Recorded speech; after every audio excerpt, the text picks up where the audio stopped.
If it wasn't a long-distance relationship, would we be together?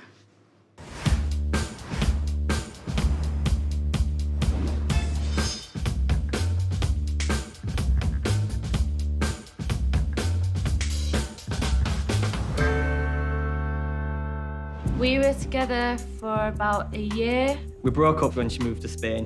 When we first got into a long-distance relationship, I thought it was worth having a go. We would Skype often and talking every single day.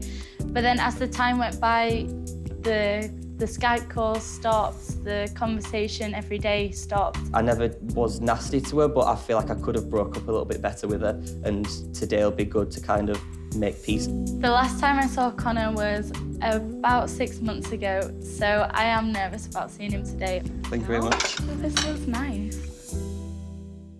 If it wasn't a long-distance relationship, would we be together?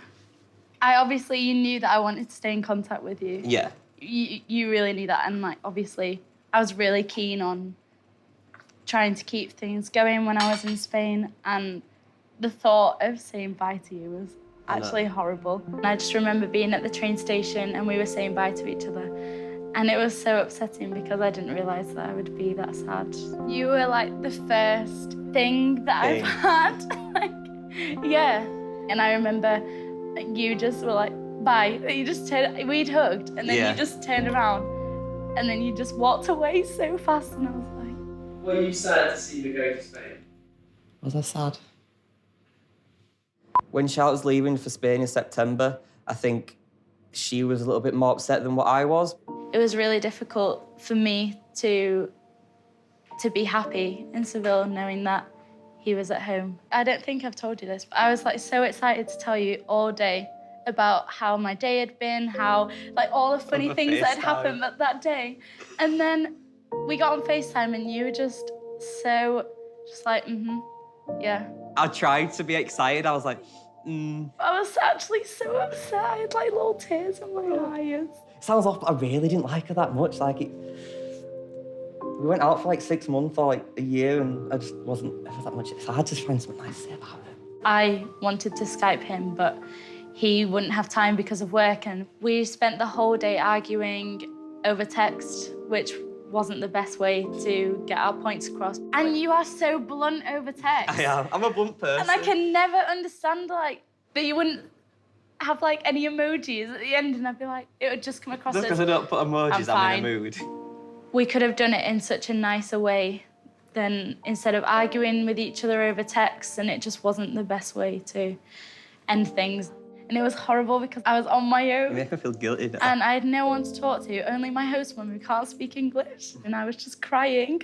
She was like, oh, you got cold. And I was like, no. I did behave quite badly towards the end. I really don't think that Connor understood at the time how much it hurt me.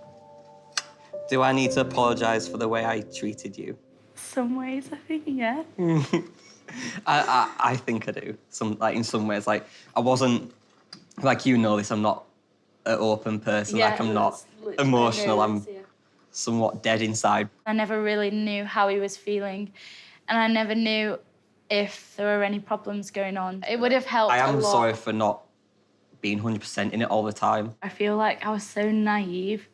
I feel like anything that you would say, I would just... Take literally. Yeah, and I was so... I don't know, I was so into you. You were always on my mind. Always when I was in Spain, always on my mind. And I think now I'm kind of a lot more relaxed. I feel like we've helped each other grow up a little bit. Definitely. Connor was my first boyfriend, and it was a big learning experience for me to move forward. I feel like I'm a lot stronger now. It sounds so cliche, but I feel just so more confident in myself. It's been good to kind of get a bit of closure and just know that we're all right with each other. Because last time we spoke in person, it was all quite angry. Fire. Yeah, quite fiery. Yeah. It meant a lot that Connor apologised to me today because I have been needing that apology from him. After all our ups and downs, I'm really happy to see that Charlotte and I are happier in our own lives. Connor is a really good guy, and I would never say anything otherwise, but he just has a lot to learn, I think.